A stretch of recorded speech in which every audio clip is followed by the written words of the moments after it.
नमस्कार, मैं अनन्या माइती हूँ।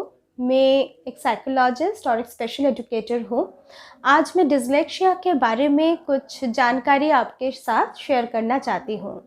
ये जो कहा डिस्लेक्सिया, ये एक ग्रीक वर्ड है जो डिस के मतलब है पुअर एंड लेक्सिया के मतलब है लैंग्वेज। तो the language is poor means वो ये जो बच्चे होते हैं जिसको डिस्लेक्सिया होता है, कुछ सिम्टम्स रहता है जो देखकर हमको समझ में आता है।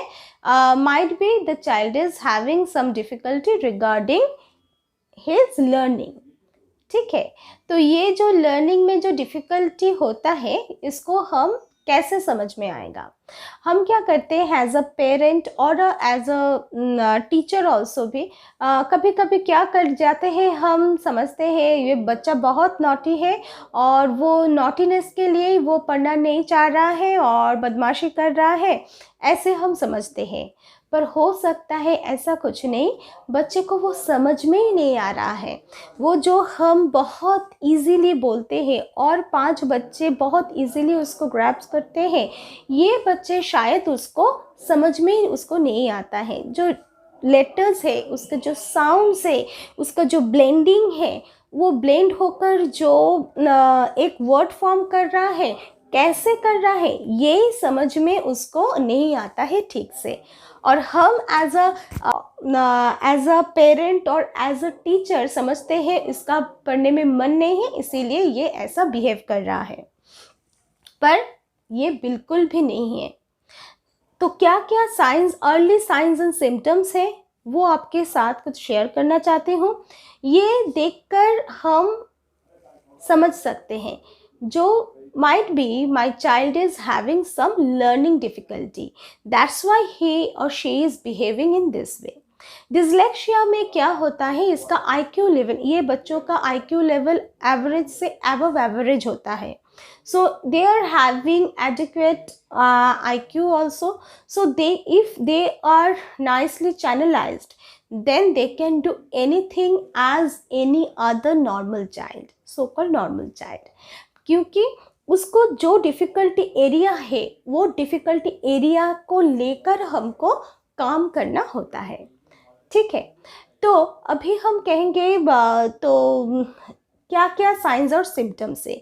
एक हम देखेंगे बहुत छोटे बच्चे के लिए जो बहुत इजी नर्सरी राइम्स होता है ना, वो उसको लर्न करने में बहुत ज़्यादा समय लग रहा है। आप अगर कोई स्टोरी कह रहा है तो वो बहुत अच्छी तरह से सुनेगा, पर अगर आप उसको बोलना, आपको अब जब बोलेंगे now you tell me the story, वो नहीं बोलना चाहेंगे। जो फेशियल, जो नॉन वर्बल, जो हम एक्सप्रेशंस होता है ना, जो लैंग्वेज होते हैं, वो समझ में उसको तकलीफ़ होता है। जो कटिंग सीजर से जो हम कट करते हैं, ये इसमें पकड़ने में, इसको कट करने में, that child might be having difficulty. Hand writing में उसमें भी उसको डिफ़िकल्टी होता है। पेंसिल का ग्रिप जो पकड़ते हैं वो भी ठीक तरह से, अर्ली एज में ठीक तरह से पेंसिल की ग्रिप में भी शायद प्रॉब्लम हो सकता है पकड़ने में। ऐसे ही कुछ साइंस या सिम्टम्स देखते हैं। थोड़े जब बड़े होंगे तब भी देखेंगे कि बी और डी में बहुत कन्फ्यूजन होता है, यू और एन में कन्फ्यूजन होता है, डब्ल्यू और एम में कन्फ्यूजन होता है लिखने में। तो ये सब कुछ साइंस एंड सिम्टम्स है। और जैसे थोड़ा जब बड़ा होगा बच्चा, तब देखेंगे हम दाहिने या बाएं, लेफ्ट राइट में प्रॉब्लम हो रहा है।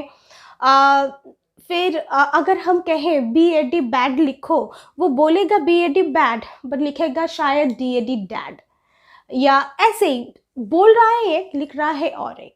उसका अटेंशन स्पैन बहुत जल्दी फ्लक्चुएट होता है, जैसे यहाँ से यहाँ, अभी बोला, अभी याद किया, अभी भूल गया। ये सब चलता है, ये सब रहता है, और हम समझते हैं ये बदमाशी कर रहा है, पढ़ने में बिल्कुल भी मन नहीं है, पर ये पूरा गलत बात है। पहले हमको देखना होगा वो जो कर रहा है शायद उसको समझ में ही नहीं आ रहा है, जो प्रोसेसिंग होता है वो प्रोसेसिंग में प्रॉब्लम हो रहा है, इसी वजह से उसको वो डिलीवर नहीं कर सक रहा है। So at first we have to understand the child, why the child is behaving in this way, then only we can find out, then only we can try to find out what is the stimulus behind that, so that the child is behaving in this way. मार कर पीट कर कुछ खराब बोल कर भी हम कुछ भी हासिल नहीं कर सकते हैं। सिर्फ अगर हम समझे चाइल्ड को कहाँ पर उसका प्रॉब्लम हो रहा है, where he is having the difficulty, if we are getting that, then only the problem will be solved.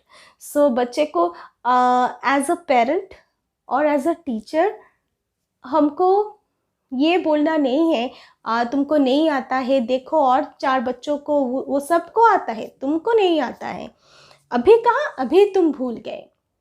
ये वो तो जानबूझकर नहीं कर रहा है, उसको प्रोसेसिंग में तकलीफ़ हो रहा है, वो साउंडिंग में उसको समझ में ही नहीं आ रहा है। तो अगर समझ में ही नहीं आएगा तो वो करेगा क्या, वो डिलीवर करेगा क्या? और ऐसे सुन कर क्या होता है ना, बच्चे का सेल्फ कॉन्फिडेंस, सेल्फ रिस्पेक्ट वो धीरे धीरे गिरने लगता है। और उसके वजह से क्या होता है, जो भी उसके पोटेंशियलिटी था वो भी घट जाता है। तो as a parent we must know, we must have the knowledge of dyslexia, the learning difficulty. Dyslexia ही सिर्फ नहीं होता है, ये एक लर्निंग डिफ़िकल्टी जो होता है, द लर्निंग डिसेबिलिटी जो होता है, इसको स्पेसिफिक लर्निंग डिसेबिलिटी कहा जाता है। ये एक अम्ब्रेला की तरह है। इसके अंदर में डिसलेक्सिया होता है, डिस्ग्राफिया होता है, डिसकैल्कुलिया होता है, डिस्प्रैक्सिया होता है, ऐसे बहुत कुछ लेकर होता है स्पेसिफिक लर्निंग डिसेबिलिटी। तो कभी हम देख सकते हैं बच्चे को रीडिंग, राइटिंग, स्पेलिंग, अंडरस्टैंडिंग में प्रॉब्लम हो रहा है। कभी देख सकते हैं उसके जो लिखना है, लिखना बहुत ही गंदा हो रहा है, ठीक तरह से लिख नहीं पा रहा है। कभी कैलकुलेशन में उसको तकलीफ़ हो रहा है। तो ऐसे बहुत सारे चीज़ें हैं। अभी अगर आप एक बॉल देंगे उसको कैच करने में, वो ठीक से बॉल को पकड़ नहीं पाएगा।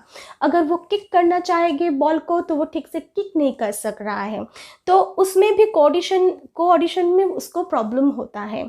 ऐसी बहुत सारी डिफ़िकल्टी है। अगर ऐसा कुछ साइंस या सिम्टम्स आप देख रहे हैं आपके बच्चे में, तो उसको डांटना धमकाना छोड़िए और कोई साइकोलॉजिस्ट के पास या कोई स्पेशल एजुकेटर के पास आप लेकर जाइए, उसकी प्रॉपर असेसमेंट कीजिए। और जो जगह में उसका प्रॉब्लम है, डिफ़िकल्टी हो रहा है, वही प्रॉब्लम एरिया को लेकर अगर स्पेशल एजुकेशन दिया जाएगा तो यही बच्चा बहुत बहुत बहुत ही अच्छा कर सकता है।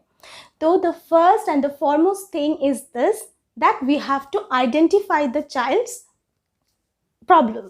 If we are able to identify his problematic area, then only we can work out. यहाँ पर ही हम ख़त्म करते हैं। दूसरे दिन और कोई टॉपिक में हम ज़रूर बताएंगे।